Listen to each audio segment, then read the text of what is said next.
In Queensland, Australia, lorikeets and honeyeaters feed on garden blossoms.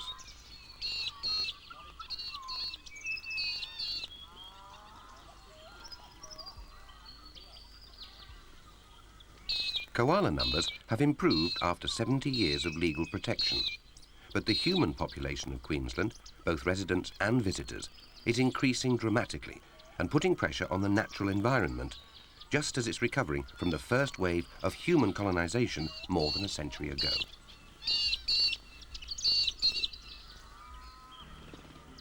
Queensland lies in the northeastern corner of Australia. Half the state is within the Tropic of Capricorn. Brisbane in the south has a climate often considered near perfect. The first settlements in the hills behind Brisbane were agricultural. This rolling countryside, similar to rural England, was covered in dense forests just over a century ago. But the forests were cleared to provide grazing areas for cattle and later for growing crops.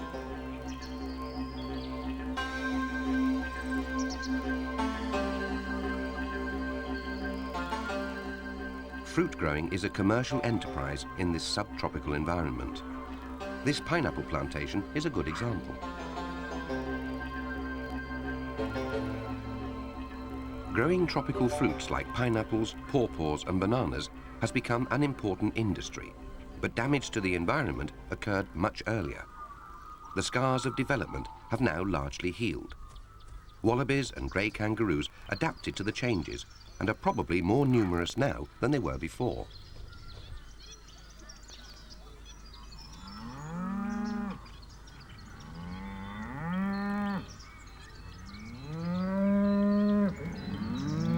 The merino sheep's superb wool used to be Australia's most important export product. Although that's no longer true, with industrial expansion and the growth of mining, the sheep still play an important role. Queensland drovers, with their lonely life, became folk heroes, the subject of songs and stories.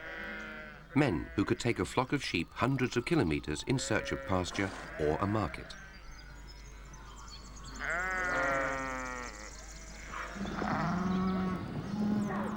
Today, most stock travels by truck, but the occasional drover is still to be found, working his flock across country just as his great-grandfather might have done.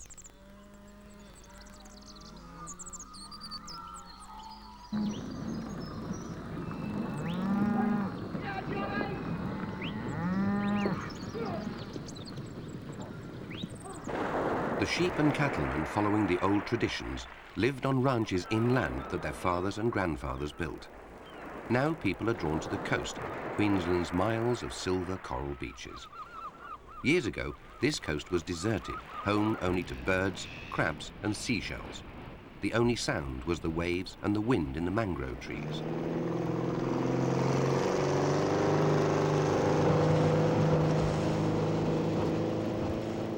Now it's a leisure playground where people from the city come to wash off the dust and soak up the sun. Some of the birds tolerate this intrusion. It's a long coast and there are other places to go, but the Australian pelicans continue to use the same fishing grounds, even though they no longer have them to themselves.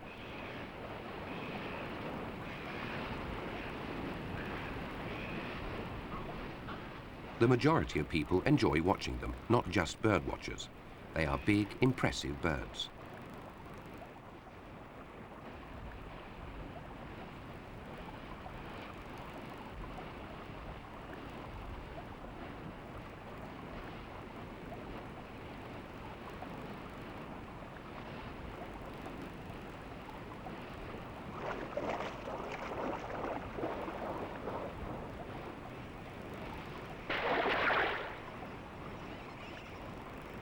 Cooperative drives have evolved as part of the Australian pelican's fishing behaviour, and sometimes a flock will surround a shoal of fish in shallow water, confining them, while the birds dip their bills below water to catch them.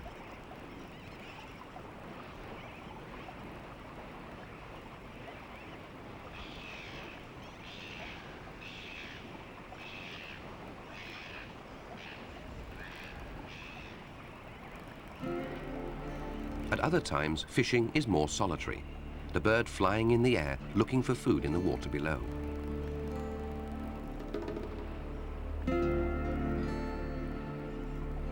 It uses its huge throat pouch rather like a fishing net with great skill.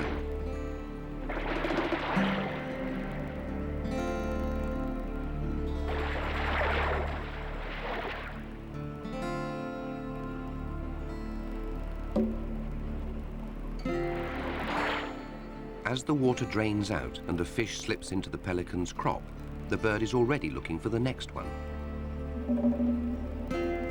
The boats and people haven't affected the bird's fishing, but when it's time to breed, some species which tolerate human presence at other times are very sensitive to human disturbance.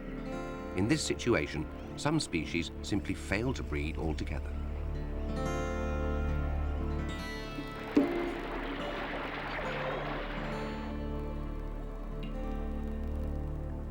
The black-necked stork is one example.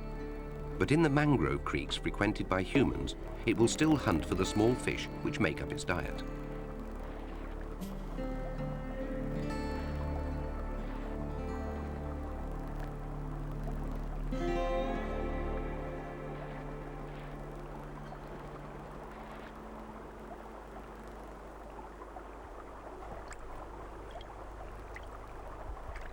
The Australian white ibis, too, finds enough food at the coast, but for breeding, both stork and ibis have to fly hundreds of kilometers to secluded inland lakes. Egrets in the shallows, yellow-billed spoonbills feeding in the mud, the Queensland coast has a diverse range of water birds. Each one is adapted to exploit a niche along the rich and muddy shoreline.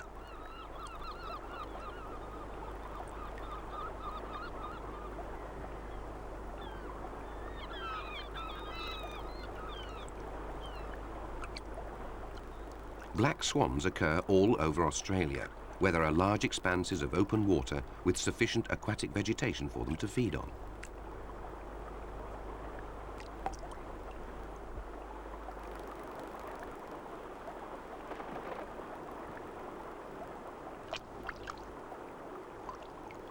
There's no shortage of birds on the Queensland coast, either in number or variety.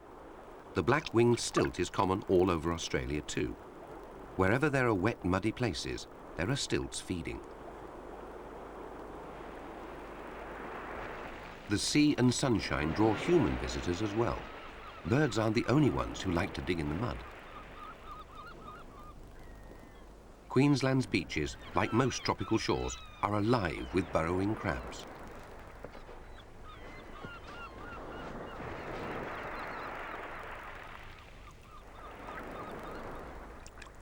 Soldier crabs are quite small and have a pale blue carapace.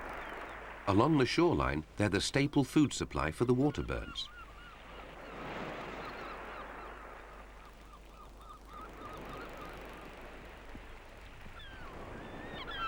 They disappear underground if approached and resurface when the danger has passed. Local anglers find them a convenient source of bait.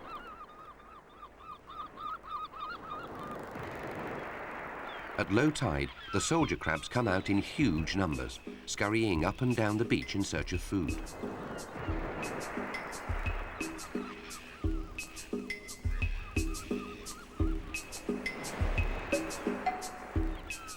They sift minute algae from between the mud particles on the surface, feeding and moving on constantly.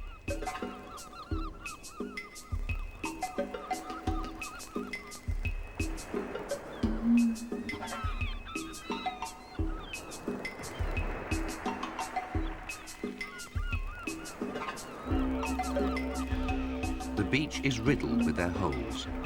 On the fringes of the group, some stop to take shelter. They appear to be using existing holes, but normally they make a fresh hole each time they stop, plugging it closed as the tide comes in.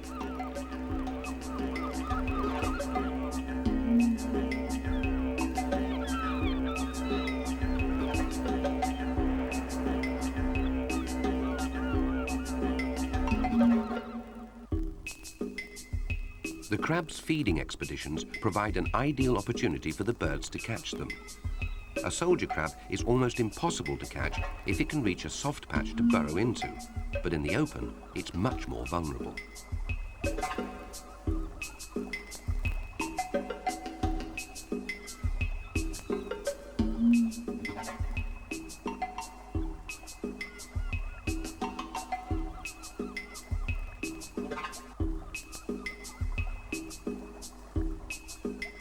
The white-faced egret selects only crabs of a certain size. Catching very small crabs is a waste of time for a large bird, but if they're too big, they're awkward to swallow. The black-winged stilt chooses small crabs and carefully washes them.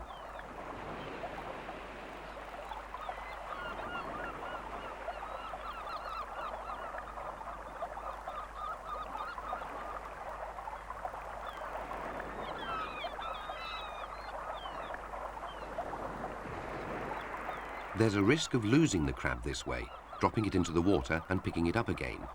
The gull-billed tern takes no chances.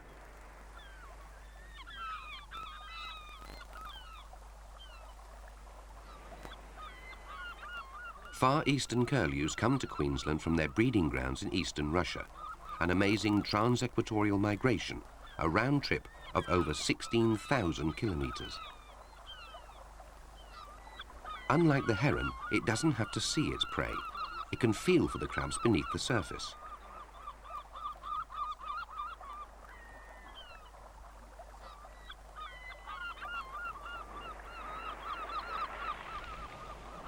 Most Australian kingfishers live away from the shore in forests inland.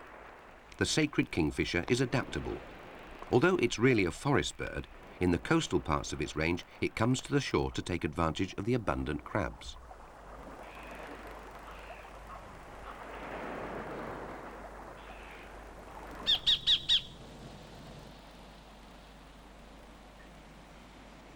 The sacred kingfisher's native forests, or what's left of them after over a century of tree felling, offer some indication of what might happen on the shore. Queenslanders used to be notorious for their attitude to wildlife. If it moves, shoot it. That may have been true once, but now attitudes are changing.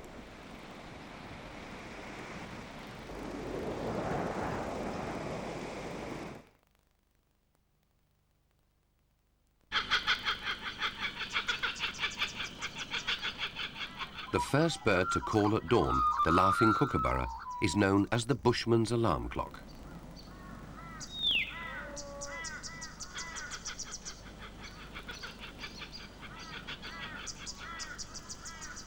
The kookaburra's nest is in a hollowed-out termite mound high up in a gum tree.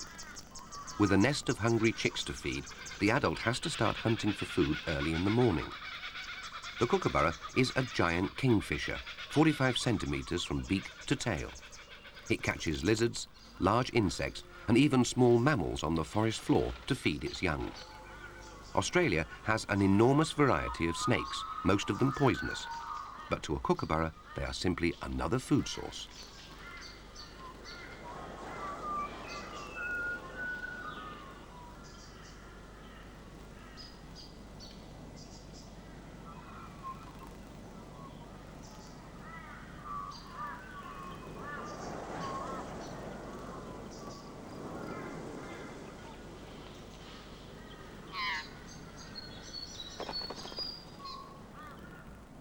The loss of part of the forest hasn't greatly affected the kookaburra population.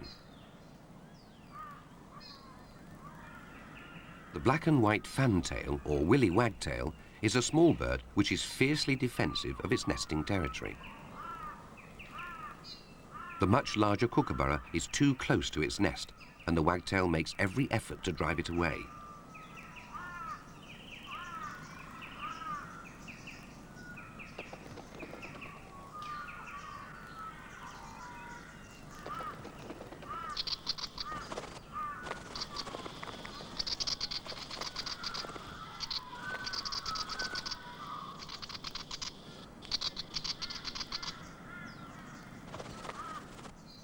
Unfortunately, it seems to have little effect, and so the wagtail resumes its nest building.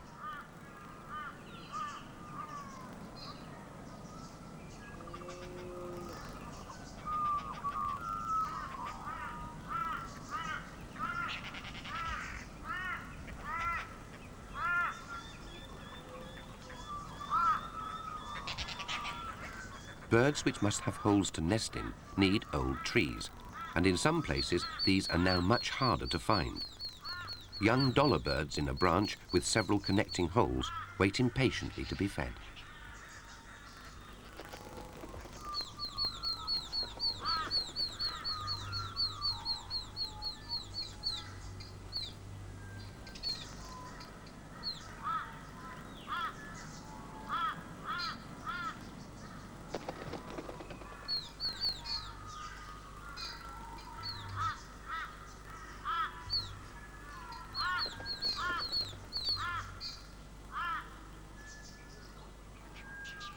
These birds were filmed in one cluster of trees. 3 different species were nesting immediately over a road where vehicles were passing at frequent intervals. They have all accepted the changed environment. If the inevitable disturbance is gradual and enough habitat is left afterwards, perhaps the shorebirds too can adapt to the changes taking place.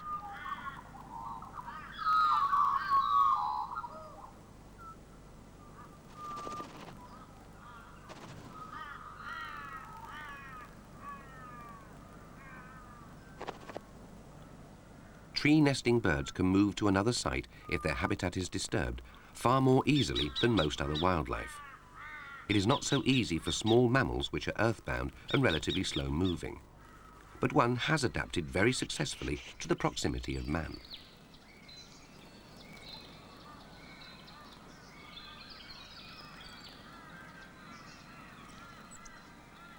This young brush-tailed possum, making an early excursion, left the pouch prematurely and is still too young to be out climbing the branches.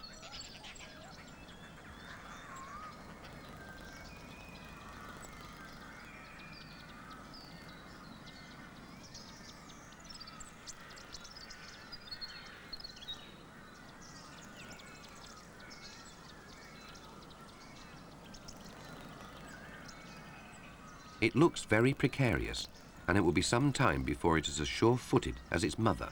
But it does have one great asset, a prehensile tail.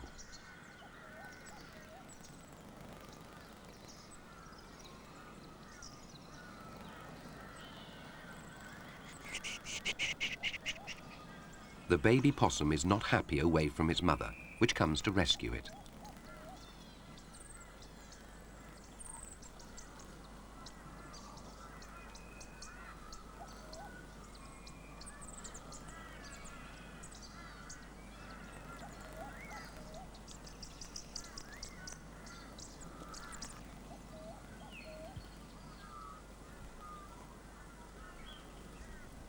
Like many of Australia's native mammals, the possum is a marsupial.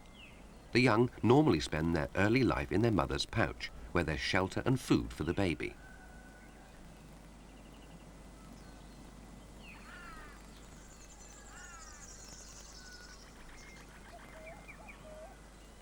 Although the possum is a tree-dwelling animal, it is one of the most adaptable marsupials, and consequently one of the most successful, especially around inhabited areas where it now lives in the roofs of houses.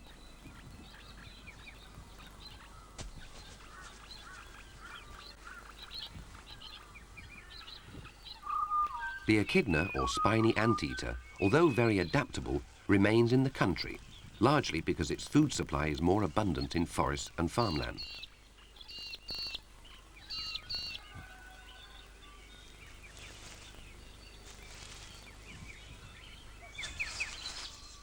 The Queensland countryside has many species of ants, among them the meat ants, known for the ferocity of their bite.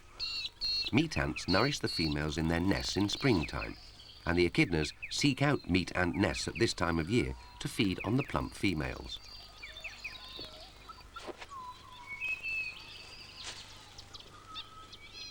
Once its soft parts are underground, it is protected from further ant bites by its densely packed spines.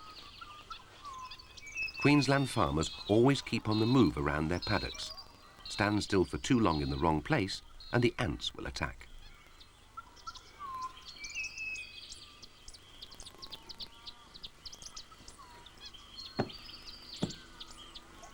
Conservation of Queensland's wildlife started in earnest with the koala. Until 70 years ago, koalas were shot for their fur. When it became illegal to kill them, the koala population began to recover. Although in some rural parts of Queensland, koalas are quite common, over a great deal of their once extensive range, they've disappeared, and many Australians have never seen a wild one.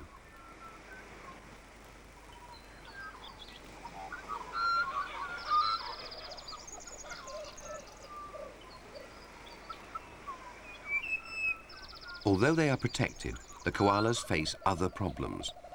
Disease decimated some koala populations in the 1880s and again in the 1930s.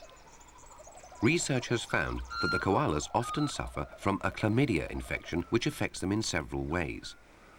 Although there may be many animals in a population with the infection, they often have no outward sign of disease. The infection can cause conjunctivitis and pneumonia, but its main impact is to reduce their fertility. Over the past 5 or 10 years, this caused great alarm, and it was claimed that the chlamydia infection would bring about the extinction of koalas by the end of this century.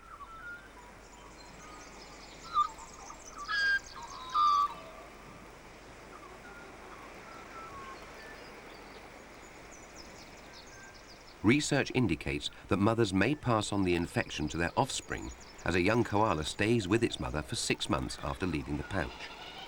It may be passed from one sex to the other during mating.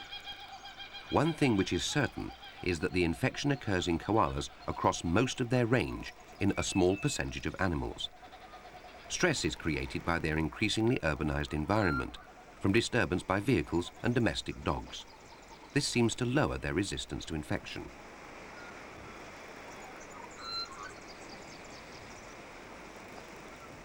This young koala, clinging firmly to its mother's fur in a gum tree, is more fortunate, since it's living in a stable environment.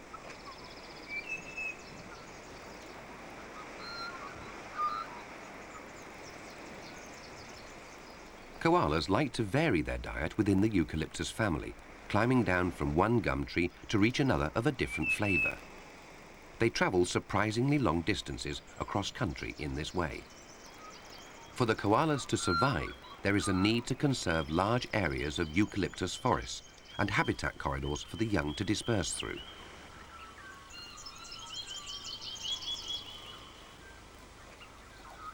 The wildlife of Queensland's interior survived the first wave of human invasion, but now its coastal wildlife is experiencing similar problems. As man's leisure activities expand here, pressures increase on the natural environment. The authorities and residents have to find a way to balance human needs with those of the wildlife if Queensland's coast is to remain a secure environment for its wild creatures.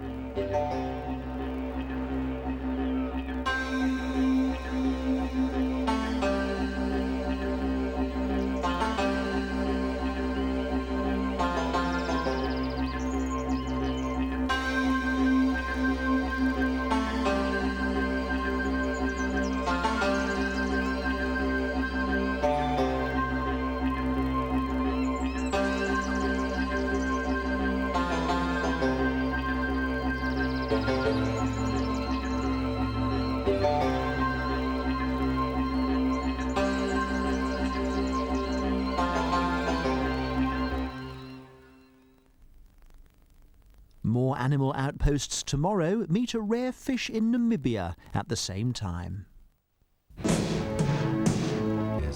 When the coffin lid came off, what we saw was a frozen chunk of ice. The ice mummies give up their secrets. Permafrost and the ice preserve the flesh. From a tattooed ice maiden, There was a kind of a musty smell. perfectly preserved, They are very beautiful tattoos. to a 5,000-year-old man, and Inca child sacrifices. 3 of the century's unique discoveries reveal the past from their icy graves. Ice Mummies, a 3-part special from Horizon, Sunday at 9:25 on BBC Two. A health service manager